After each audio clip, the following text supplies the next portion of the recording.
This computer. Everyone, welcome back. Talking balanced bodies around sleep, cortisol, and belly fat, and the missing link, why we stay stuck. But most importantly, why sleep is so darn important to balancing our hormones, specifically our sleep hormone.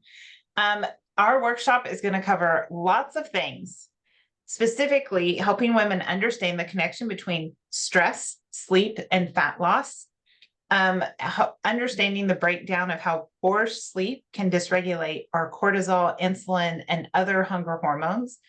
Practical strategies that we all know, but just an encouragement and a reminder to bring those back into your routine before you go to bed. And then how to empower women to prioritize recovery, not just more workouts, for real body change. So my name is Amy. I'm a wife, mom, certified mental wellness coach. I'm 49 years old, almost 50. And I'm considering myself surgical menopause because I had a hysterectomy in my early 30s. My husband is Greg. We have two grown boys out in West Texas, and I've struggled with weight ever since I can remember. I honestly remember my first scale issue was when I was in third grade. And ever since third grade, there's been lots of dieting. And when I started balancing hormones just a few years ago, I found sustained weight loss. And so I'm passionate about sharing that with other women. And welcome, Jody. So glad you're here. Yeah, thank you. My name's Jody Johnson. I'm 56 years old and I have been married to my husband, Paul, almost 36 years. September will be 36 years. We actually have three grown children. I have four grandchildren. One of them is one today. My youngest one is one today. I'm so excited. But I have struggled my whole life with hormonal issues. I was put on a birth control pill at a really early young part of my life at like 15, 16 years old. And so my second passion is really helping women balance their hormones and feeling their best during this time. Awesome. So glad we get to do these things together. Yeah. So I love this question. Like, what does it actually mean to be balanced? So we hear this term balance, hormone balance all the time. And so let's actually say what it means. So because if you're anything like me, in the beginning, I thought balance meant like no more symptoms, feeling amazing all the time, eating perfectly, doing yoga every day. Like, yeah, it's not that. Spoiler alert, it's not that. So being balanced actually means your hormones are working together. They're at the right levels. They're in the right rhythm. They are like like a band that's well tuned, or orchestra that's well tuned.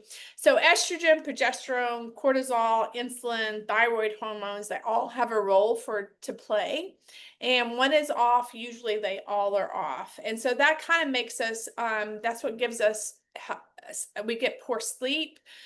We feel inflamed or puffy all the time. We're snapping at our family. We're gaining weight despite eating clean, or we even struggle with dry skin, low energy, or low libido. So the key here is hormone balance isn't about perfection. It's just about regulation. It's about our body being able to handle stress, sleep well, digest properly, and keep your mood and energy pretty steady. So it's your body actually saying, hey, I'm safe. I'm safe in what's going on during this time. So we're just in this webinar, we're just going to talk about those hormones as what they're designed to do, keep you glowing, grounded, and feeling like you again. Okay, so how does sleep affect these hormones? Let's answer the question directly. Sleep isn't just rest. I want you just to know that. It's about your hormones reset window. When we are sleeping, our cortisol drops, and so we wake up calm, not wired. Our melatonin rises so that we're actually able to fall asleep, but it also acts as a powerful antioxidant for supporting our skin to rejuvenate too. So melatonin not only keeps us asleep, but it also helps us have that beautiful skin. And then we have that growth hormone that comes along. So that helps with the anti-aging, muscle repair hormone, all that kind of stuff. And as your body starts to balance, insulin and leptin, the hormones that manage our blood sugar and our hunger signals, they start to happen. So when you don't sleep well, like you're waking up at like 2 to 4 a.m., cortisol stays elevated and it hijacks your whole hormonal system. So you feel anxious, you crave sugar, your skin looks dull and inflamed, your belly holds on to fat, especially around your baseline. Um, that's why one of the first things when I work with women is that we help regulate their nervous system and get that cortisol down, because we have to get our body back into that rest and digest before we go to bed. Your hormones will have a chance to like reset, and without medication or any kind of guesswork in doing that. So better sleep equals better cortisol level, better skin, better mood, better metabolism. And that's what we're going to work on today.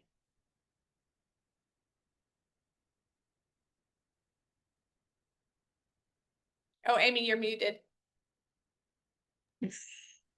And it was so good for that 3 seconds. So let's talk about one of the most important fat burning hormones. And it's one that's often not talked about, especially when it comes to midlife weight loss, and that's our growth hormone. And Jody had mentioned that. Growth hormone, or GH, is made by your pituitary gland. And when we think of growth hormone, we normally think of kids and they're growing. But it's also a natural part for adults in their body's ability to fat burn and muscle repair and help with metabolism boosting. So we can burn fat, build muscle, build and maintain lean muscle. We can repair cells, support skin, hair, bones. I feel like I'm repeating everything Jody said, and keep metabolism running strong. But here's the key thing. The majority of growth hormone is released during sleep, especially the first half of the night. So it's not just how many hours you spend in bed, it's how much deep restorative sleep you're actually getting. And when sleep is disruptive, or you're staying up late, or you're tossing and turning and waking up at 3 a.m., like Jody had mentioned, you're never dropping into that very deep sleep, and your body misses the opportunity to burn fat and repair itself.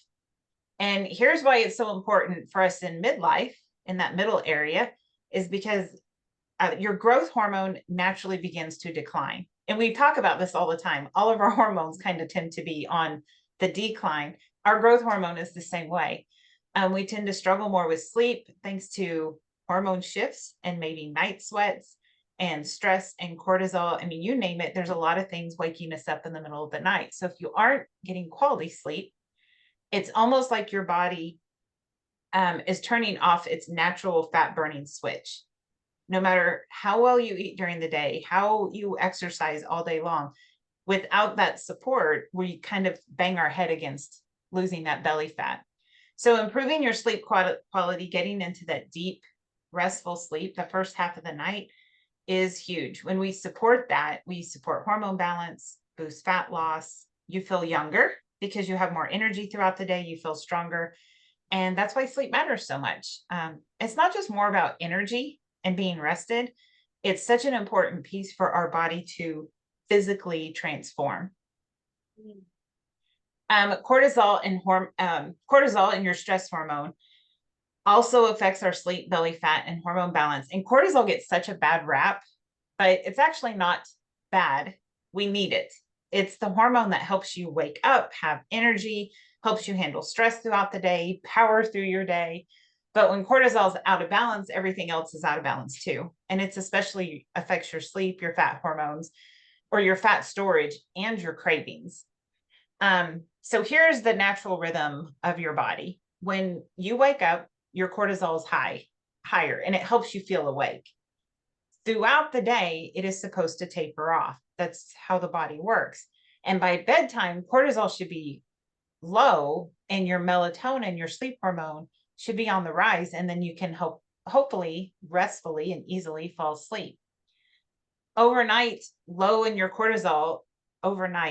cortisol helps your body repair, burn fat, and regulate blood sugar. But the deal is, most of us aren't getting that. Stress and cravings and poor nutrition, maybe it's too much caffeine during the day, or too much caffeine late at night. Maybe we're on our screens too long. All these things just keep our cortisol elevated. So when cortisol is high, your body thinks it's in survival mode, and it's often coined as fight or flight. And when our body's in fight or flight, it won't release belly fat because it's using it as a protection mechanism. So think of it like this. It's like you're trying to sleep with the alarm clock going off, which is your cortisol. Cortisol is your body's alarm system. And if that alarm is blaring because it's elevated, you're never going to drift off into that deep fat burning hormone balancing sleep that your body needs. So that's why the very first step to losing fat loss is better sleep. And it's so easy to just negate that because we think it's the extra thing in our day when it really should be a priority. When we aren't sleeping well because of cortisol, it's also messing up our blood sugar, our central nervous system, and just creating a better bedtime routine can truly help get the sleep that you're looking for. Okay, leptin and ghrelin. Leptin and ghrelin are also hormones that kind of get dismissed. These are two very important hormones that help control hunger, cravings, and that feeling of fullness. And that's ghrelin and leptin.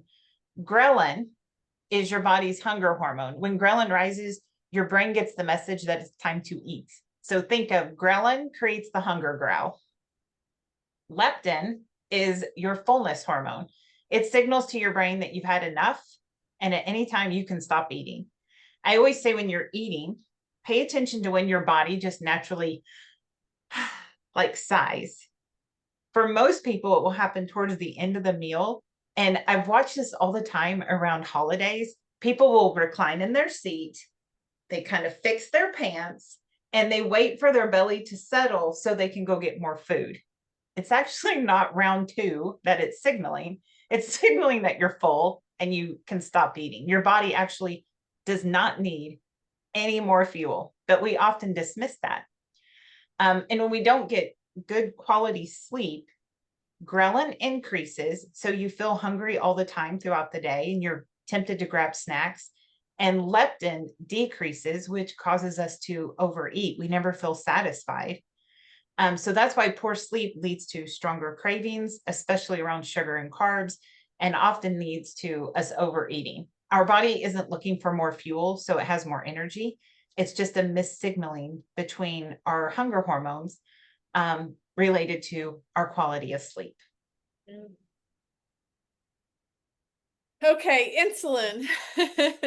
Let's talk about, okay, this one's very underrated also, and it really affects women during perimenopause and postmenopause.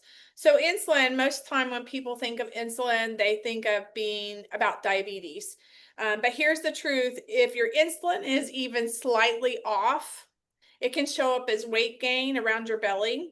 It can become cravings you can't control, afternoon energy crashes. It can be constant bloating, or that feeling that no matter what you do, nothing works. Like it can be that feeling. So where does sleep come in that? So when you don't get enough sleep, restorative sleep, your body becomes what's called less sensitive to insulin, meaning that it can't use blood sugar properly. So your body starts pumping out more insulin to do the same job.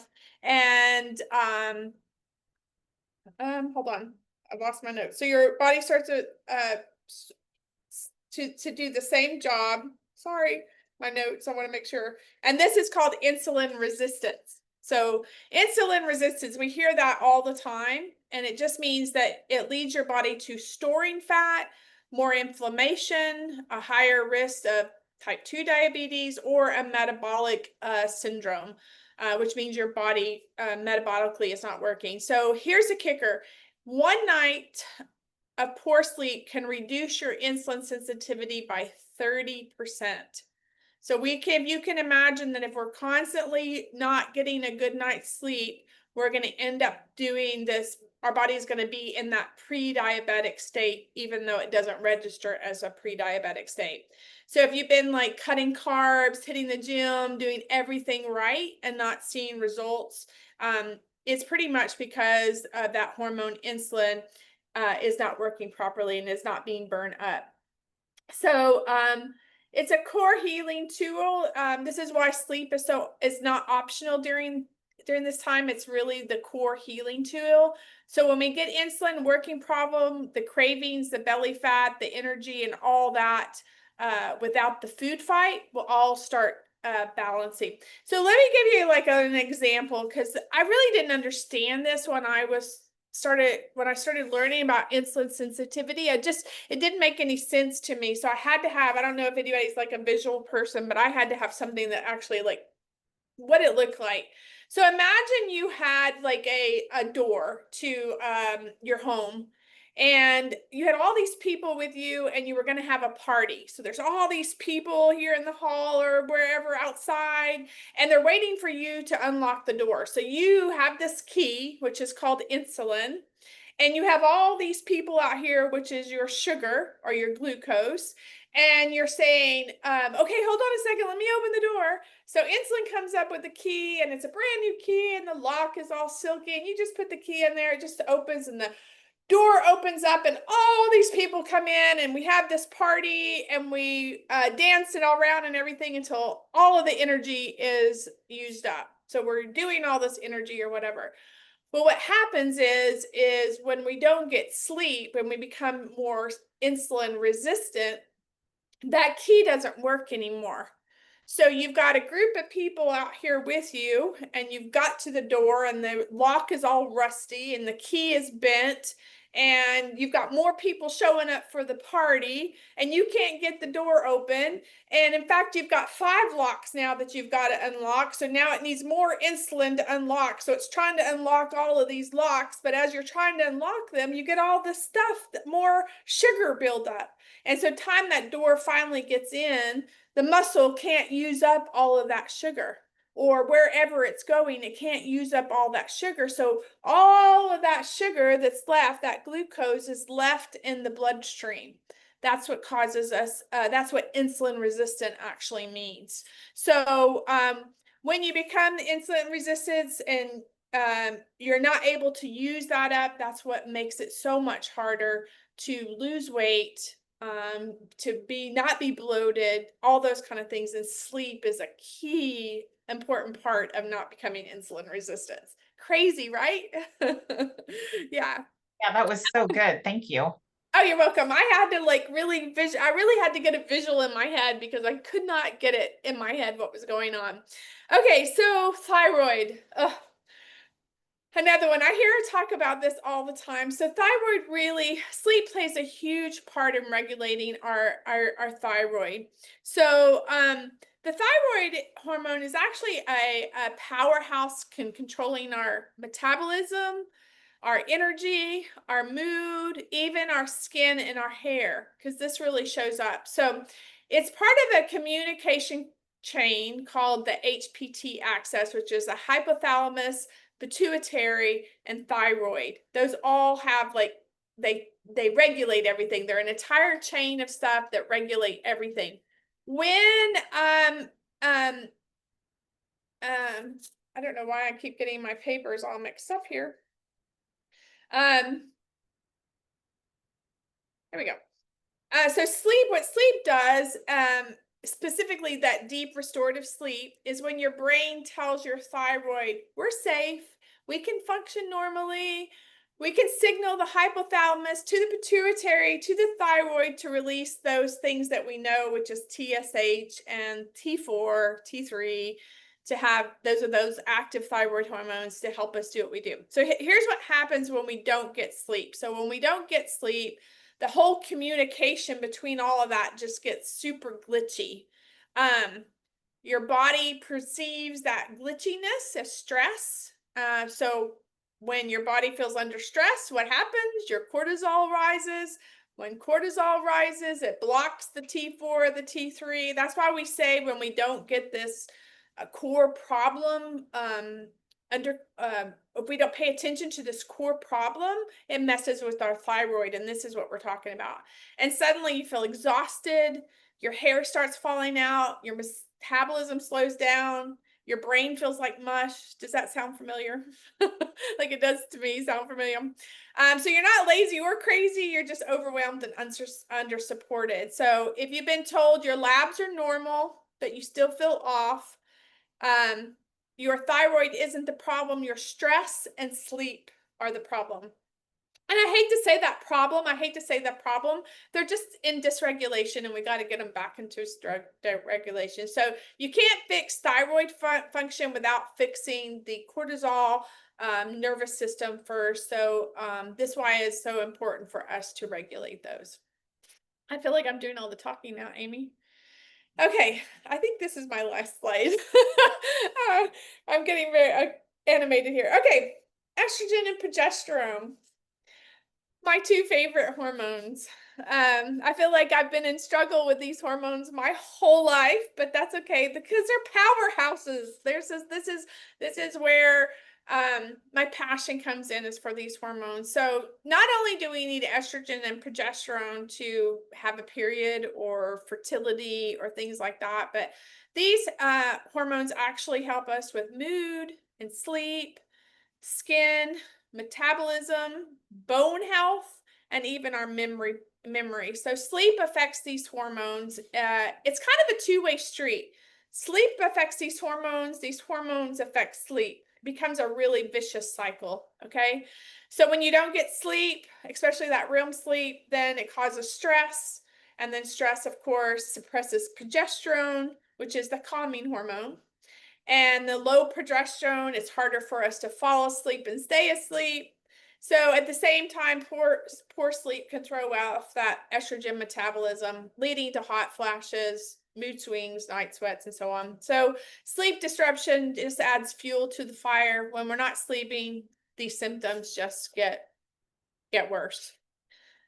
So when I hear a lot of the times when I'm wired but tired, that's exhausted in the morning, and we're crying over laundry at 3 p.m. in the afternoon. I don't really cry over laundry anymore, but I used to. I used to cry over laundry like, oh my gosh, I have so much laundry. That was usually because I was super sleep deprived and everything was all messed up. But so that's not just life, that's just a hormonal balance, and having less sleep, it just makes it worse. So when we're sleeping better, we're supporting our nervous system, we're reducing cortisol, we're creating those hormone safe routines. So progesterone is stabilized, estrogen is clearly put through our liver, it cleanses out, and then your body finally feels calm, grounded, and back in rhythm. And I know that's what we all want. And we all want to do it without prescriptions. And this is what we're trying to do now, is trying to heal our body into those natural rhythms.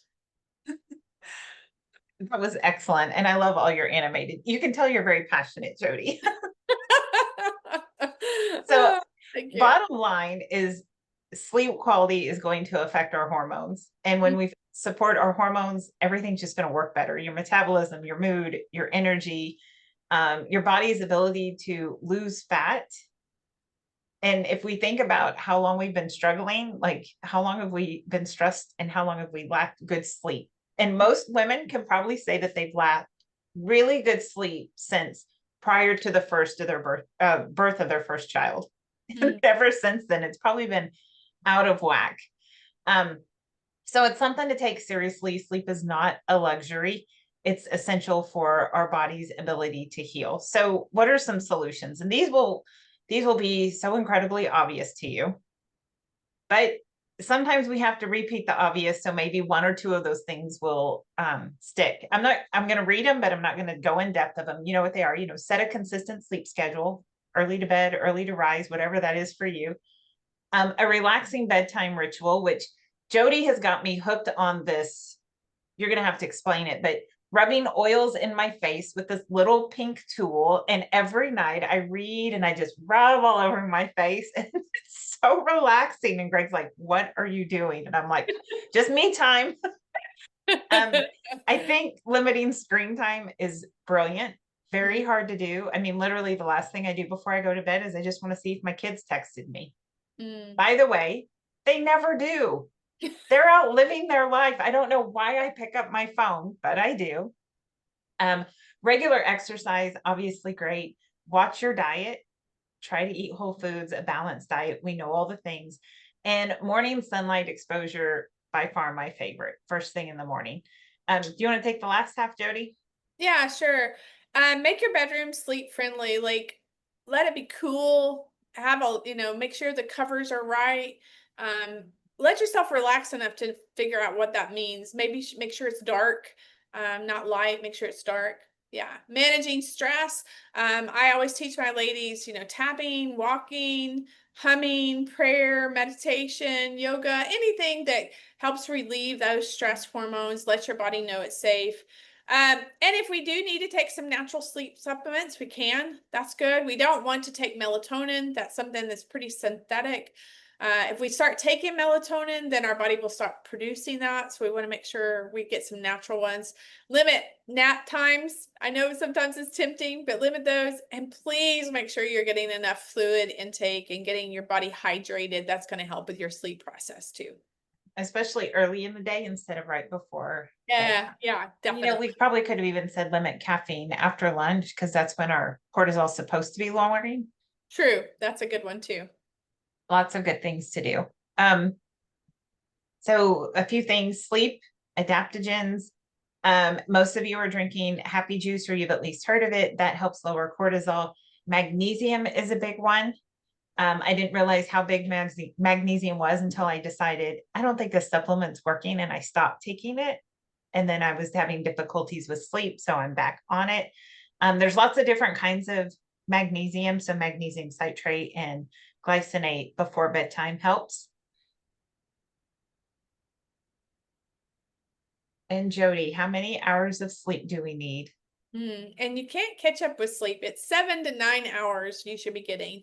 I know that sounds like a lot. It's not 6. It's not 6.5. It's actually 7 to 9 hours of sleep we should be getting in the evening time. Crazy, right? Yeah. And the short answer is, can you catch up on sleep? No. The short answer is you can recover a little, Yeah. but you truly cannot catch up. No. If you miss a few hours of sleep, getting extra sleep, like over the weekend or taking naps or whatever, is possibly going to reduce your fatigue or brain fog, but you never catch up. That time is lost. So when it comes to hormones like cortisol and insulin and your growth hormone, leptin, ghrelin, all the ones we talked about, chronic sleep deficit can never be fully caught up because it affects those other hormones. So if you're running on poor night's sleep night after night, your body's going to feel it. It's going to become an imbalanced state. So take the suggestions that we had about how to build a good sleep routine and start incorporating a few, because we talk all the time. Sleep is a necessity, not a luxury. Like, we absolutely need to have it, and we need to treat it as a luxury, but need to make sure we're getting our hours in. Does sleep affect mental wellness? We all know the answer. Oh, yeah. When you sleep, your brain doesn't just turn off, it goes to work, processing emotions, clearing out the mental junk from the day before or all the stuff coming up, helps balance mood, regulate hormones like serotonin and dopamine. And so when you aren't sleeping very well, your brain struggles to shut off, and you'll often experience those mood swings, irritability, lack patience, feel anxious, brain fog, procrastination sets in, all the things. And it can be very frustrating because it's just becomes a cycle: poor sleep, low mood, more stress, harder to sleep, so on and so forth. So getting consistent high quality sleep is the best way to support your physical and your mental health. And that is it. We appreciate you being here. A couple things: we already have our next date set for July 30th. That's the last Wednesday. If you want to register, it's there. Tentatively, the topic is 5 things we do that sabotage our goals. And it's all around that cortisol and that weight loss. So great tips for the summer, to close out summer, because summer will be halfway over, believe it or not. So great tips for that. And you can register there. So I'm going to stop recording. Maybe. This is my favorite part of this whole thing, is trying to figure out how to stop